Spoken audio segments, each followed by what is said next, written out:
செய்கிறதில் சில விமர்சனங்கள் இருக்குது அப்படிங்கிறது என்னை போன்றவர்கள் நிறைய குற்றச்சாட்டு வச்சோம். பாலா ஏன் செய்கிறார் அப்படின்னா, அதாவது மனிதனுடைய தேவைகள் ஒரு தேவை இருக்குது, அதை நீங்கள் ஒரு உதவியாக செய்கிற பொழுது அவன் வாங்குகிற இடத்துல அவன் இருக்கிறான்னா அவனுடைய மனநிலை என்னவாக இருக்கும்? அவன் கொஞ்சம் கூனி குறி தான் அந்த உதவி வாங்குவான். அதை நீங்கள் வீடியோவாக எடுத்து அதை நீங்கள் உங்களுடைய இன்ஸ்டாகிராமில் போடுறேன், எனக்கு யூடியூப் சேனல் கூட கிடையாது, இன்ஸ்டாவில் போடுறேன், இதில் எனக்கு காசு கூட வராது அப்படின்னு ஒரு வாரத்தை வைக்கிறார். ஆனால் நீங்கள் குறைந்தபட்ச மனிதாபிமான அடிப்படையில் அவர்களுடைய முகத்தையே அது மறைச்சிருக்கணும். ஒருத்தர் வாங்குகிற நிலைமையில் ஒருத்தர் இருக்கிறாருன்னா அவருடைய வறுமையும் அவருடைய அந்த ஏழ்மையும் பார்த்து நீங்கள் அதை வெளியில் காட்டுறது ஒரு சந்துக்குள்ளே ஒருத்தர் யாசகம் வாங்கிட்டு இருந்தவரை உலகம் முழுக்க காட்டுற மாதிரி ஆயிரும்ல.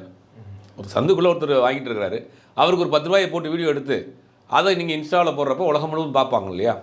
அப்போ அவருடைய தன்மானம்னு ஒன்று இருக்குல்ல, இதையே செய்கிறீங்க. நீங்கள் உதவி செய்கிறது நல்ல நோக்கம்தான், அதை பார்த்து 4 பேர் செய்வாங்கன்னு நீங்கள் சொல்கிறீங்க. ஆனால் அதை நீங்கள் ஏன் அவங்களுடைய சம்மதம் ஒருத்தருடைய புகைப்படத்தை பயன்படுத்துகிறப்ப அவங்களுக்குன்னு ஒரு தன்மானம் இருக்குல்ல, அதை ஏன் நீங்கள் செய்கிறீங்கிற ஒரு கேள்வி இருக்குது. கேள்வி 1. 2வது கேள்வி என்னென்னா, எனக்கு வருமானம் இல்லை, நான் வருமானம் பார்க்கல இதை வச்சு அப்படிங்கிறாரு. அதில் தான் ஒரு சூட்சமம் இருக்குது. இப்போ இன்ஸ்டாகிராம் எடுத்துட்டிங்கன்னா இன்றைக்கி ஒரு பெரிய ஒரு பிளாட்ஃபார்மு, அதில் இன்றைக்கி நிறையா இன்ஃப்ளூயன்சராக உருவாக்கியிருக்காங்க. அதில் இன்ஃப்ளூயன்சராக உருவாக்கிட்டாங்கன்னா அவங்க ப்ராடக்ட்டை ப்ரொமோட் பண்ணுறதுக்கு லட்சங்களில் வாங்குகிறாங்க. பார்த்துருக்கோம். ஒருத்தர் வாட்டர்மெலன் சாப்பிட்டு போட்டார், நீங்கள் அவர் ஹெலிகாப்டரில் போயிட்டு இருக்கார், துபாயில் தனி ஹெலிகாப்டரில் கூட்டு போகிறவங்களுக்கு வந்துட்டார். ஒருத்தர் எங்கள் ஊர் தான் பெருமன் பேசினார், நீங்கள் அவர் பெரிய ஒரு நிகழ்ச்சிக்கு தலைமை அங்கே போயிட்டார், அவரை நீங்கள் கடத்திர புலாக்கிறதுலாம் கொண்டு போகிறாங்க. பெரிய அளவில் ஒரு இன்ஃப்ளூயன்சர் ஆகிட்டோம்னா அதுக்கு ஒரு பெரிய அளவில் வருமானம் கிடைக்குது. அப்போ பாலாவும் தன்னை இன்ஸ்டாகிராம் பணம் கொடுக்கல, இன்ஸ்டாகிராமை வைத்து இவர் பணம் சம்பாதிக்கிறார்.